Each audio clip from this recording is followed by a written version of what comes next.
Hi everybody, it's the author Adam Bushnell. Nice to see you all here again. Thank you so much for tuning in. Thank you so much for all of your kind words and stories and pictures. I'm absolutely loving receiving them all. So, speaking of which, my neighbours in the corner over there sent me a story and a picture today. This one was from Lucy Ayres, and we have here her superhero. And we also have here her superhero story, which I enjoyed reading enormously with a cup of tea this morning. So thank you very much to you, Lucy Ayres.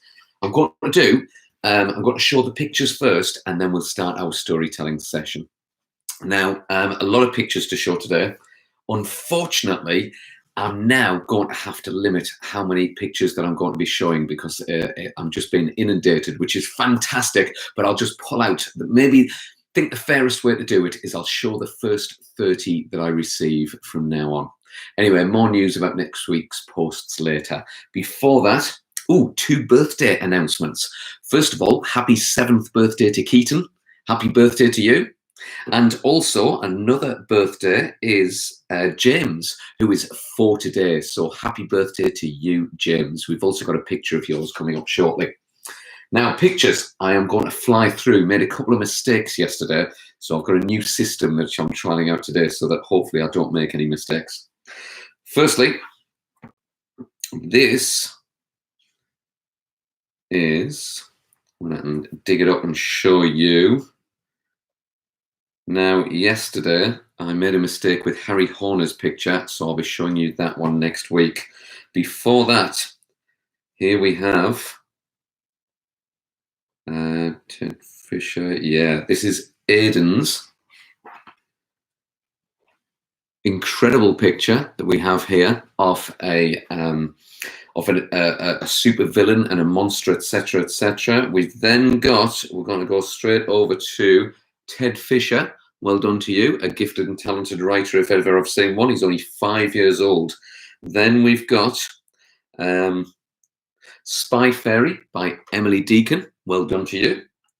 We've also got Mr. Invisible by Lucy Deacon. Well done to you as well. A whole load of pictures from Woodley Primary School, so thank you very much. They are all fantastic. Then we've got, this is Eliza from Coxer. She has done a sea monster. Don't know if you can make that out. Lucia Hall, who's only age 6, has done this incredible piece of writing for me. It starts off like this. Once upon a time, there was a puppy called Lucy. She didn't have an owner because she was a wild puppy. But one day, a witch heard about the little puppy and put a drink in the middle of the field where she lived. This is definitely the work of a budding author. Now over here, we have got a picture here, which is by Eliana Mudder-Legrini, who's only age 8. I think that's a fantastic job of that sea monster yesterday from the story. This one is Lewis from Lumley Juniors. Fantastic job there. This is Super Flash, otherwise known as Jacob from Acre-Rig Infants. And then we've got Aidan from Mile Castle in Year 2 with his supervillain. James with his superhero from Brownie Academy. Then we have, where are we up to? Then we've got here Naomi Ritchie, who submitted this superhero storyline. Then we have Rosie Rainbow, otherwise known as Neve from St. Joseph's in Washington. Another Neve, this is Dolphin Girl. This is Neve Warboys, age 10 years old. Elliot Sheldon, who is 7 from Ox Close. Fantastic job there. Then this is Nancy Holland, age 5 from St. Joseph's in Washington. I like that bit there where it goes whoosh, whoosh, whoosh, whoosh, whoosh. This is Cheetah Girl, who's super fast. Daniel Riley from Emmaville has submitted that one. And then we have Christopher Riley's, who has got here a multi-man because it can do lots of different things. And then we've got Super Fairy by Faith in Year 4 from Cleves Cross. This is fantastic. This is James's C model that he's put in. More work from James to come. And then we've got Ice Princess and Uni Ice by Lucy Taylor. Liam Taylor, he's got his Demonesis and Rakumon, who's the sidekick. And then we've got a story about Dr. Blood and the Captain Gold by Jacob, age 6 from Heselden. Elijah from St. Godric's, that's your Greek soldier. Can we see that there? Fantastic job. And James, who's 4 today, has got an island with a steam train and a hot cross bun, which is fantastic. And then James with the model has also shown me B-Man. And finally, this is the Queen of England dragon by Charlie from St. Michael's. Whew, that was a lot, wasn't it? I could have shown 50 more. If I haven't shown yours today, I will try and make sure that I show them next week. However, I am just going to be showing the first 30, as I say. First 30 that I receive, then I'll show on this broadcast. Anyway, you're here for the storytelling, aren't you?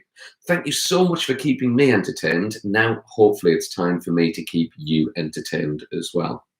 I've had quite a few questions come in, and some of the questions were, where do the stories come from?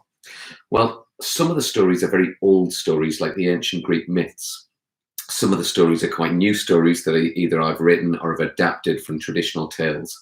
The story that we had on Monday about where I met the dragon and we had the golden armor and the golden sword, that one is from my book called Dragon Knight, which is this book here. I've told you quite a different version from the one that I ended up writing in that one, but the bones of the story are pretty much the same. On Tuesday, we had the story of Askeladd, who could turn into a worm, an eagle, and a beetle. That came from my book of Viking stories, Invade and Settle, Raid and Meddle. Then we had our Greek myth with Odysseus and Polyphemus the Cyclops. That's from a book of ancient Greek stories that I've written. Yesterday, we had our superhero story. I turned that superhero story into this book, which is called The Pirates of the Caribbean. I had to take out some of the superpowers. So here, you've got the one with the beautiful voice. Here, you've got the super strong one. Here, you've got the super fast one. And there, you've got the one with the incredible hearing. So quite a different story to the one that you heard. But again, the bones of it are pretty much the same. Now, the story today is a story that's from County Durham. And myself and the wonderful storyteller Dave Silk have created this book, which was Tyne and Weir Folktales for Children. I've also written this book, County Durham Folktales, which isn't for children, that's an adult book. The story I'm going to tell you today is in both of these books, and I'll tell the story somewhere in the middle. In this book, I've called it The Pig of Doom. In this book, I called it The Bishop Auckland Boar. Not to be confused with the Sir Roger de Ferry story from Ferry Hill, which is also a boar story that also features in both of these books. I'll tell you that one another time. But today, we're going to be talking about the Bishop Auckland Boar. Now, a boar is basically a very big pig. It's a pig covered with hairs that has razor-sharp tusks on the side and is quite big. It would have looked something like this. So there's the Bishop Auckland Boar's head. You want me to put this on, don't you? Okay then. Well, we don't have live chat enabled today. I don't quite know why, but it's not working. So I'm just kind of sensing the vibe that you'd like me to put this on my head. There we have it. The Bishop Auckland Boar. Now, this creature would have been a huge, great big animal. Chances are it was a real animal. There were boars roaming the woodlands of the whole of the United Kingdom around about 1,000 years ago. And this story is not even as old as that. This story is a few hundred years old. And it starts off with this killer pig roaming the land of Bishop Auckland. With its razor-sharp tusks, it attacked people in the forest. With its massive feet, it would crush bones beneath them. And its fur was so spiky that it was like being covered in little tiny daggers that could pierce the skin. Now, this particular boar didn't just confine itself to the woodland area. It started going into the town of Bishop Auckland itself, and it started to attack people in the street. Of course, lots of warriors had turned up and tried to kill this monstrous pig, but it was just too large and too deadly. So in the end, The Prince Bishop who ruled the land, which is why County Durham is now called the land of the Prince Bishops. The Prince Bishop decided that there should be a curfew across County Durham, but particularly in Bishop Auckland, people should stay in their houses. Something that we can relate to rather significantly at the moment. And so that's what everybody did. They all stayed in their houses. And it was only those key workers of the time, those people, those hunters, those gatherers who would try and get food for people that would go out. Now, there was a boy called Pollard. And Pollard, like many of you, was bored. He was bored out of his mind. He was so bored. There was no Netflix. There was no YouTube. There was nothing that he could do. He'd even read all of the books on the shelves and he was bored. He had simply nothing to do. And it was all because of that boar. All because of some stupid pig. Well, Pollard sat in his bedroom, looked out his window. He'd been sat there most of the day. Only he did notice that it was dusk. It was beginning to get a little bit dark. And he noticed a dark figure moving past his house. And as he peered, he saw that it was the figure of the largest pig he'd ever seen in his life. Surely this was the Bishop Auckland Boar. It was gigantic. It stopped his heart in his chest. But then he became angry. It was this pig that was causing him to stay indoors. This was the equivalent of a coronavirus right before his eyes. And maybe he could stop it. An idea began to creep across his mind. If it was getting dark and the pig was walking past his house, surely it was making its way back to its home. If Pollard followed the pig, found out where the pig was sleeping, then maybe he could take a knife from the kitchen. Maybe he could stab that pig and stop all of this madness. He could save the land. He could be a hero. And he could go outside and play football again with his friends. That was it. Decision made. Pollard ran down the stairs, ran into the kitchen, grabbed the biggest kitchen knife that he could find, looked up to make sure that his parents didn't realize his plan, and he sneaked outside as silently as he could. The dark figure of the pig was wandering up ahead towards the woods. So Pollard crouched low like a cat and stealthily sneaked his way, chasing after the pig, but as quietly as he could. Soon, he was inside the forest. It was not difficult to see which way the pig had gone. It was so big that it had cleared a path. It had knocked down small trees and cleared bushes. Pollard tried not to snap the twigs and the bracken below his feet as he followed the trail.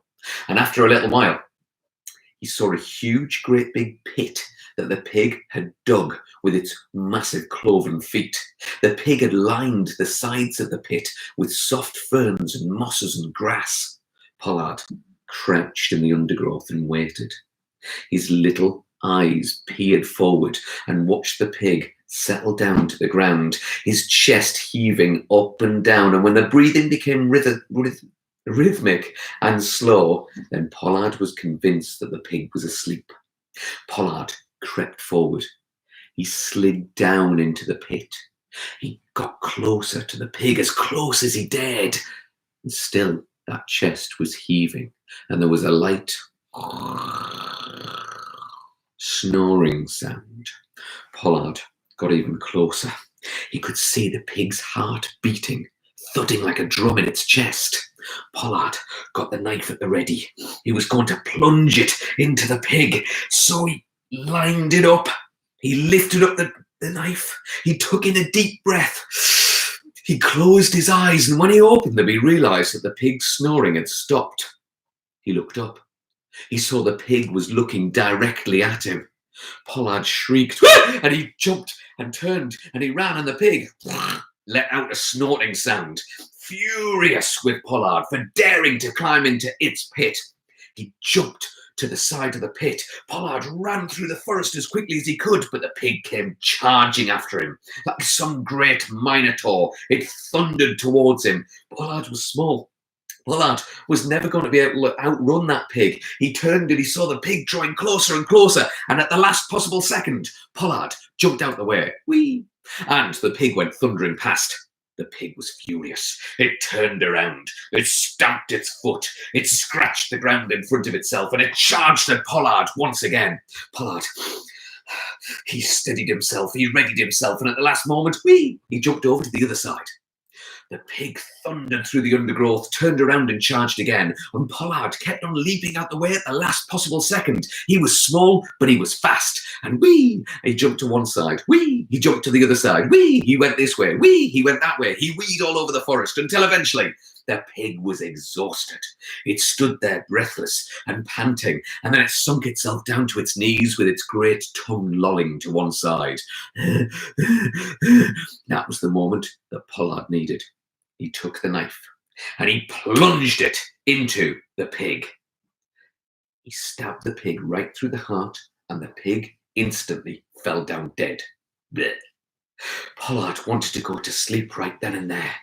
He needed to rest. He would just close his eyes for a moment or maybe two when he thought, hang on, what if those hunters and gatherers make their way through the forest? What if they see this pig and steal it from him, right from beneath his nose if he was sleeping? So Pollard had an idea, a not very nice idea. Pollard took that knife that he'd used to kill the pig. He opened up the pig's mouth. He cut out the pig's tongue. It looked like a big red snake in his hand. And then Pollard stuffed it into his jacket and collapsed on the floor. He was asleep in mere moments. But just then, a hunter was on his way through the forest. And the hunter heard this commotion. And the hunter crouched and watched the battle between Pollard and the pig. He could have helped, but he didn't. He just looked on. He was certain that the boy would be killed. But there, before his very eyes, he saw the boy best the pig. The boy had killed it. The hunter couldn't believe it, but far from wanting to congratulate the boy, instead, the hunter decided to steal the pig. The hunter made his way over. He dragged that pig out through the forest. He heaved it up onto a wagon, and then he rolled it off straight away to the Prince Bishop's palace. And when he got there, the hunter told the Prince Bishop he had killed the pig himself. The Prince Bishop was delighted and counted out 100 golden coins for that hunter. And while the hunter was busily and greedily checking the money, Pollard woke up. Pollard looked around the forest. Pollard said, "Somebody's nicked me pig!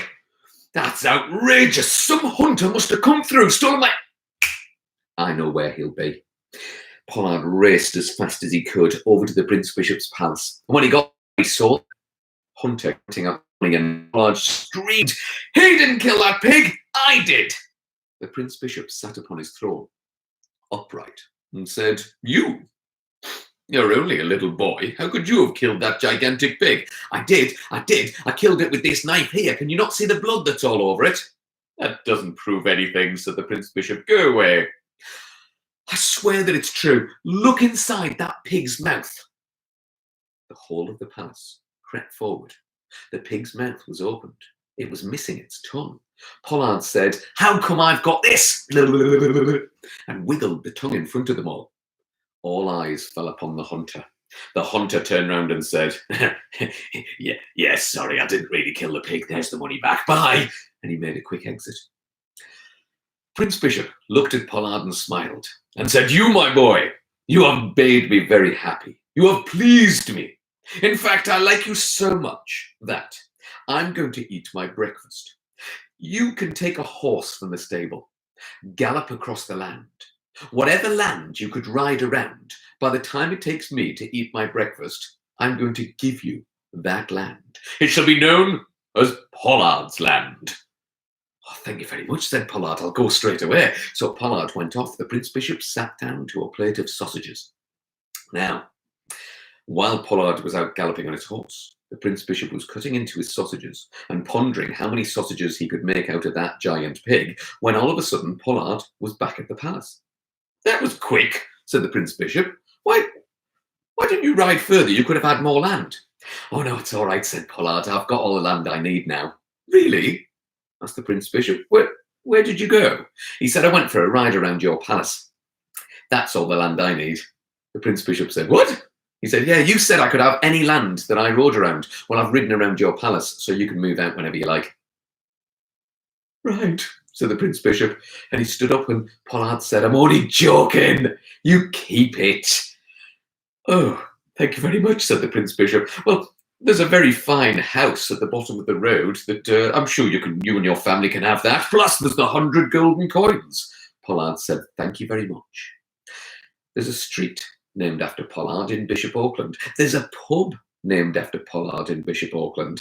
And if you go to Bishop Auckland Castle, you can learn an awful lot more about the history of the Pollards and the Bishop Auckland Boar. I hope you like that. I hope that you like that story. It's one of my favourites from County Durham. I love it. It's fantastic. Now, I do have some shout outs. And as I say, I shared 30 different pictures today. If yours came in a little bit later, I'm very sorry. I will try and show yours next week. In terms of shout outs, though, could we have a shout out to Matilda and Oliver Hewaside from Cleves Cross? Hello to you guys. To Harrison from Newcastle School. Hi to you. Ruby from Chesley Street C of E. How you doing? Justin from Emmaville. Hello to you. Aidan from NSB. Hi there. To Peter, who's 4.5, and Joshua, who's 10.5 from King Street. Stay awesome. To Ollie Davison from Heselden. How are you? To Annie and Freddie from Coxer. I saw those dragon traps that you built in the garden as well. Fantastic job. To Mr. Paul Murphy, who's actually not working today. I salute you. And to the Murphy ladies too. Hello. To Lucia Hall, who made a fluffy, nice dragon and turned it into an excellent legend. I loved it. To Team 2 and all at Dean House Primary School. Hello to all of you. Keep working very hard. We congratulate and we applaud you just like we did at 8 p.m. last night. To Robert and Liam from Hutton Henry. Hi to you. To Miss Crowther's class. That's Year 5 at Holly Park Academy. Hello to everybody. To Luna, who's 5 years old from West Cornforth. And to Toby Oliver and Noah Adland and their friends at Bracebridge Heath. Hello, hello, hello. So, ladies and gents, couple of announcements to make. Firstly, I'm only showing the first 30 pictures that I get. That'll be next week. Secondly, keep sending me your shout outs. I'm more than happy to do those. But again, it's going to be the first 30 shout outs that I'm going to give. But more importantly than anything else, I am still going to do some live storytelling next week. But from now on, it's going to be on a Tuesday and a Thursday. So twice a week, there will be storytelling at 2:30 p.m. Tuesday and Thursday at 2:30 on this channel. So subscribe, tell your friends, tell your family. In the meantime, what I'm also going to do is I'm going to record some of my books, chapter by chapter by chapter, and I'll upload those on YouTube on the days that I'm not storytelling, so that you've still got some stories to share as a family at 2:30. Basically, I've just been given another couple of book contracts to do, and I've been asked to do some writing, and I'm really, really busy with my writing, but I don't want to let people down. So twice a week will be live storytelling, but the other videos on my YouTube channel will be available anytime you want. Stick to that routine of 2:30 though. And the first book that I'm going to start with is this one, Quests in Epica. I'll read it chapter by chapter and upload each chapter as a live kind of reading, or a pre-recorded reading rather, just so you can have a listen to that step by step as a family. Now, as we know, we can't go outside, but we can be transported to other worlds through books, through storytelling, and through making up our own stories. And speaking of making up our own stories, wonder what activities we can do with the Bishop Auckland Boar. Well, the Bishop Auckland Boar looked like this.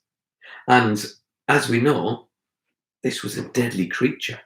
But maybe instead of killing it and cutting out its tongue, which is all very gruesome, we could come up with a different idea. For example, maybe we could disguise ourselves as a lady pig. It seems to work in Scooby-Doo all of the time.